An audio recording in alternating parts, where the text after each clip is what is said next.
Okay. Our second speaker this evening is delivering number 10 project in the Competent Communicator Manual. Inspire your audience. His objectives are to, 1, inspire the audience by appealing to noble motives and challenging the audience to achieve a higher level of beliefs or achievement. To appeal to the audience's needs and emotions using stories, anecdotes, and quotes to add drama. And to avoid using notes. This will be a little longer speech than usual and will be 18 to 20 minutes. So Nick, 18 is the green light, 19 minutes is the yellow, and 20 minutes is the red.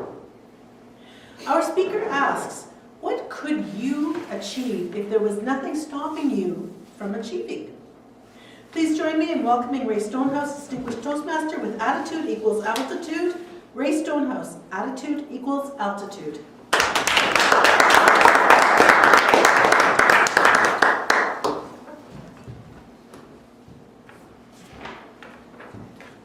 Can anyone tell me what Toastmaster International's tagline is? Where leaders are made. Where leaders are made.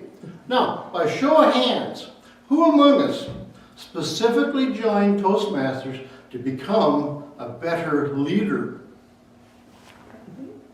I didn't expect anybody to put their hands up.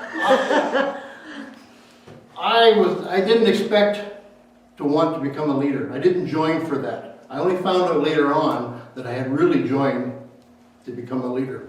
Madam Toastmaster, fellow Toastmasters, and our welcome guests. What's next? We'll edit that part out. Throughout my adult life, I've been involved with leadership positions. I believe in the power of being a volunteer. And I've always volunteered for many different organizations. And I found that one of my other beliefs was that if an organization was worthwhile being involved with, it was also worthwhile taking a leadership position in.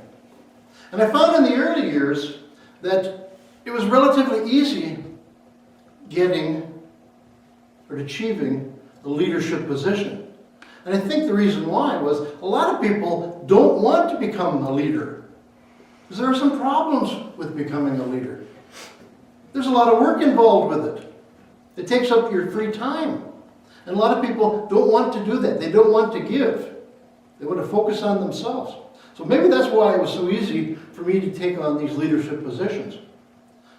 And I'm a person that if I say I'll take something on, I will focus on it and I will do my best on that particular job. But inevitably, the more that I was in the leadership position, and if I started to climb within the organization, I found that if you are a leader, there's also a need to be a communicator. Now, it might be easy enough to speak at a table, around with a few people there, maybe in a boardroom, but getting up and speaking in front of a group of people, like I'm doing right now, absolutely terrified me at that time. So it prevented me from taking on more challenging leadership positions. I kind of plateaued out. I couldn't go any further. I was back in about 1994, I was in an organization for a couple of years here in Kelowna, and the same thing happened. I had risen up several different levels in the organization, leadership positions, and I had gotten to a position that was a provincial position representing the Kelowna organization. And I kind of plateaued out again because my fear of public speaking. Well, a fellow member of that organization told me about Toastmasters. I hadn't heard about it before. Brought me out to a meeting, and I went to my first meeting, and I was really, I guess, fascinated and enthralled by it, and decided I'm going to do this. I started attending meetings over on the west side, and I did that for 5 years. In the first year, I really focused on the speaking side of things. No, I've talked about it here in the club. I say I focused on the speaking side of things. I took on all these different meeting roles. I even chaired a meeting before I finally had the nerve, after 10 months, to get up and deliver my icebreaker speech. It was 10 months before I delivered my icebreaker speech.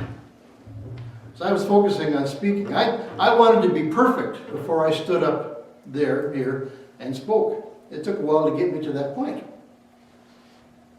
And then I found that after a while, it was becoming more challenging because I wasn't growing. The more I spoke within that club, people already knew how I was going to speak. So they had an evaluation in their mind before I even stood up. And I kind of plateaued out. That's when I found out about the leadership positions or the leadership structure that we have within our Toastmasters organization.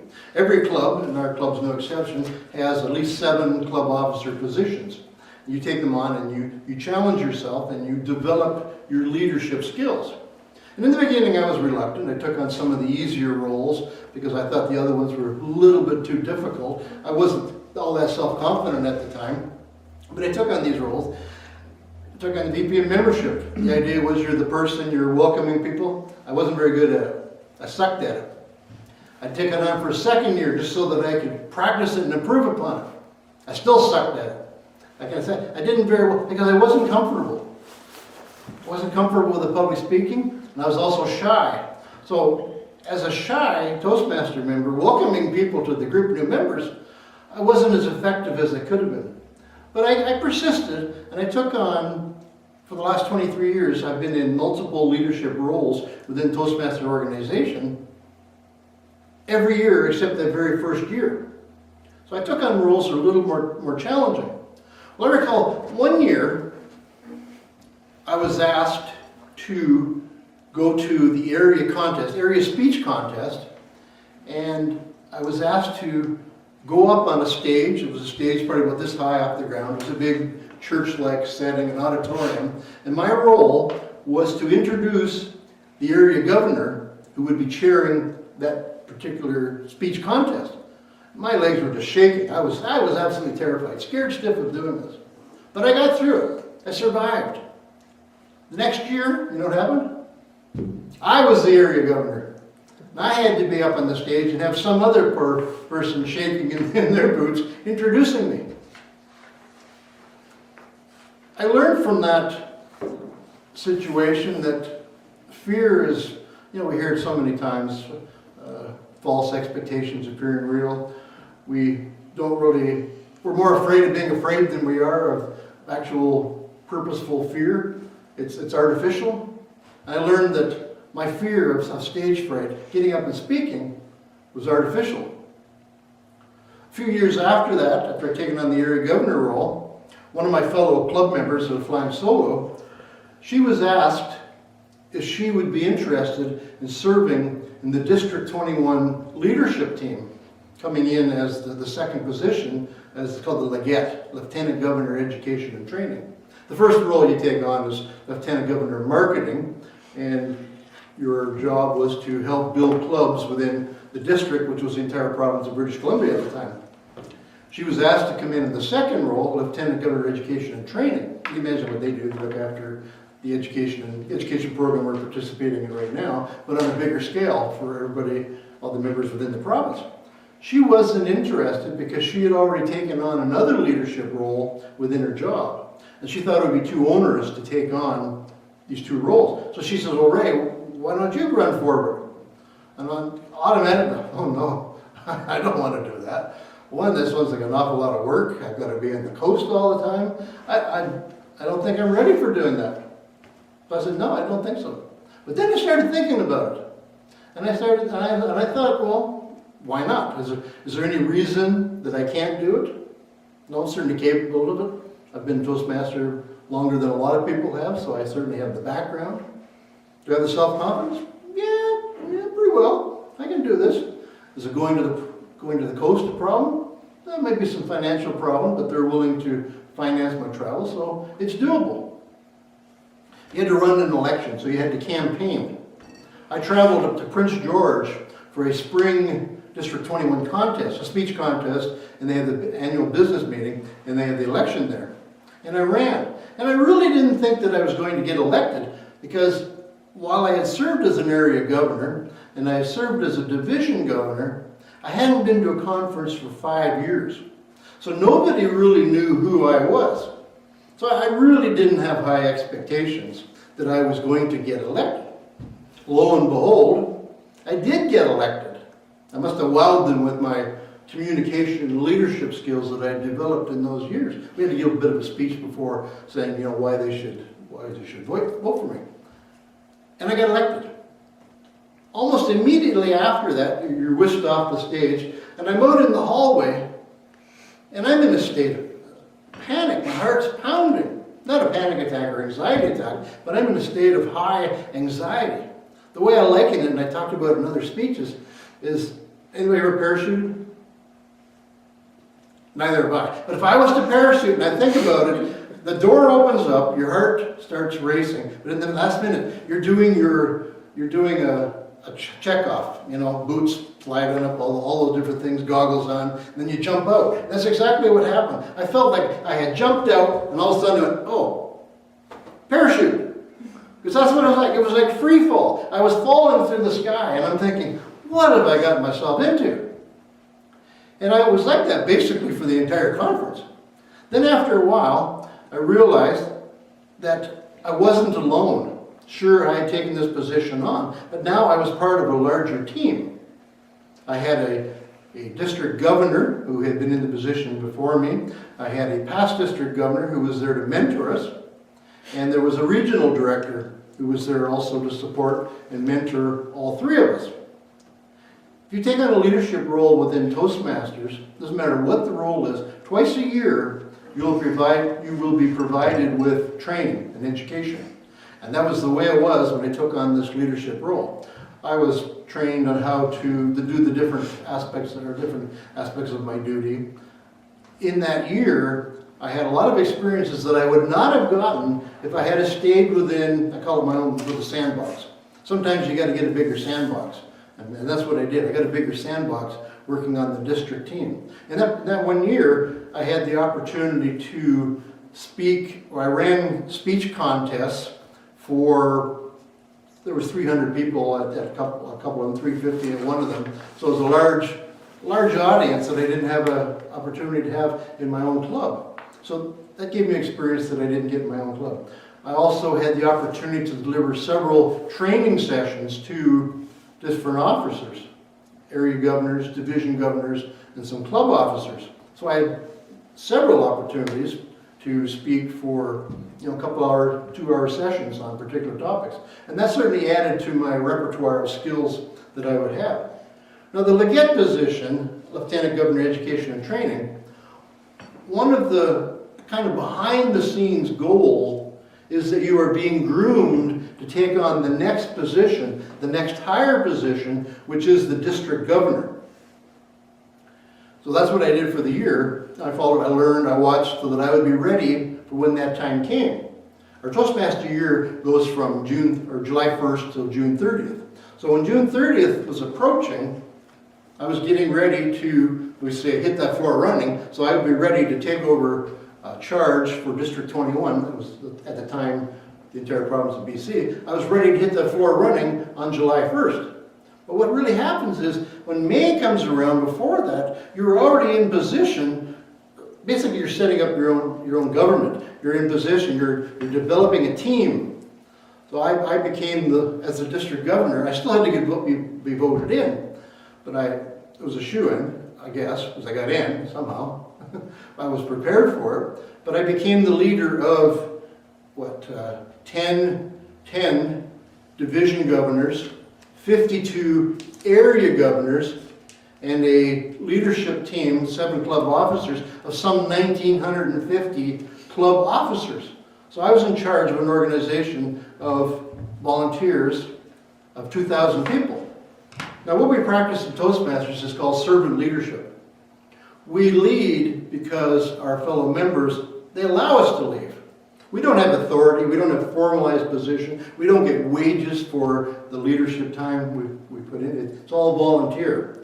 So I was in charge of an organization of some 2,000 leaders. And in many ways, the challenge for me was to be very much a cheerleader. Because we had tasks.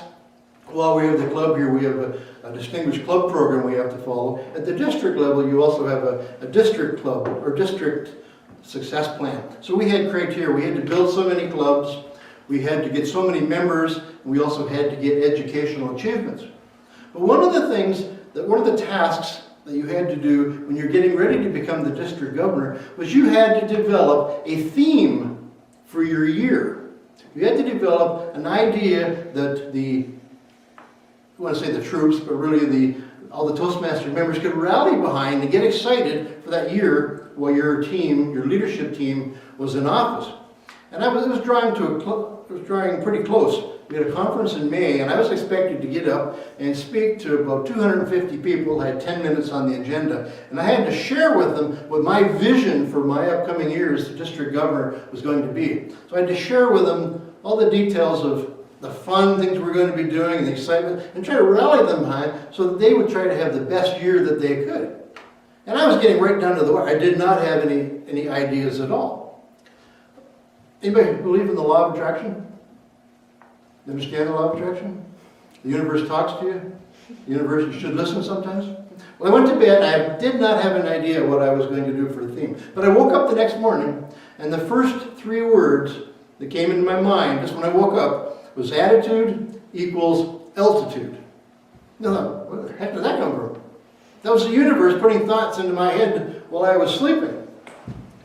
Attitude equals altitude. So I went and I Mr. Googled it, and I really couldn't find anything about it. I really had to dig down several pages. I would have thought some motivational speaker somewhere along the line would have used that tagline, but I really never did find anything. What I did find out was that it's very much an aeronautical term. Are there any pilots here? Nick, are you a pilot? No, my dad is. Okay, I thought you were a pilot. Anyways, something to do with your attitude is the way your plane sits. It's like on an angle. So if your attitude is down, you go down. Your attitude is up, you go up. So your attitude equals your altitude. If you're going up, you're going to continue to climb. So it's an aeronautical term. But I was not able to apply it. And I had to develop a speech around it, a presentation.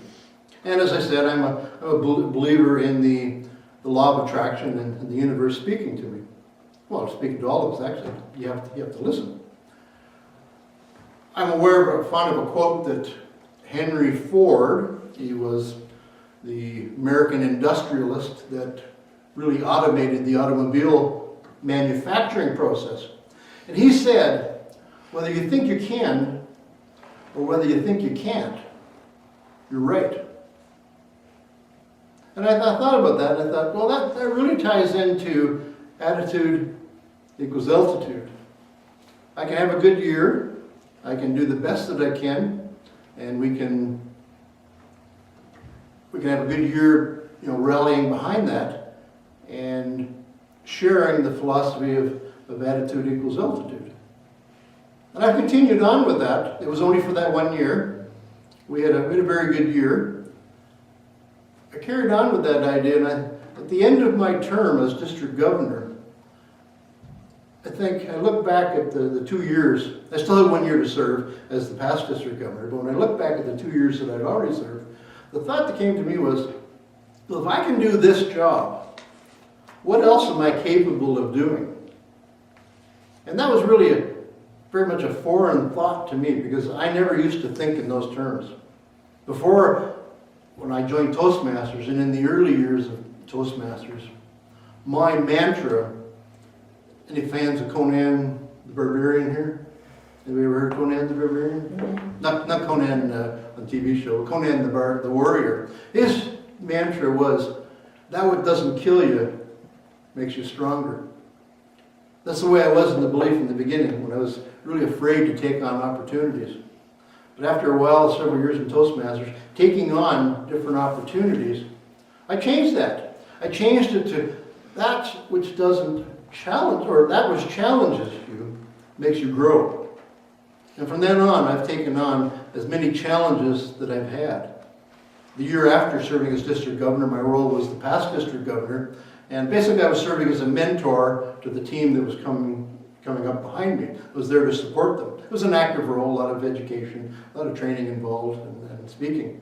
I've carried on since that time, that was a decade ago. I've carried on, and I've been basically a part of the district team over the years, serving as webmaster for more than a decade. I've been involved with a dozen or so conferences. I've set up web pages. I've set up I've set up registration systems. I've mentored a lot of Toastmasters. I've done a lot of training. I've done online training. I've done live training. All this was from originally saying, yeah, I can do it. I can do it. The attitude equals altitude really resonated with me and still does. So far all I've been talking about me.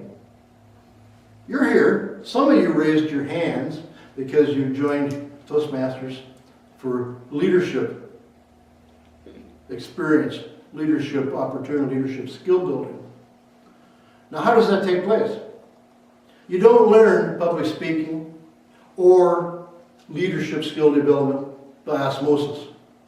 You got to get up, you got to do something about it. We have opportunities every single meeting when we get together here. Many of the roles, doesn't matter what the role is, there's a little bit of leadership skill building in them. Any of the reports that you do, if you're doing the ACON or taking a grammarian role or table topics master, well, you're standing up. You are serving as a leader. You are setting an example for your fellow members. You're sharing the benefit of your experience and your wisdom when you're giving a report. We've had a manual here that when you join Competent Leadership Manual that we haven't been very good at using lately.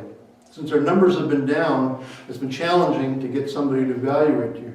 But if you look into that leadership manual, there are so many different opportunities that you can get real-world leadership experience right here in the meeting.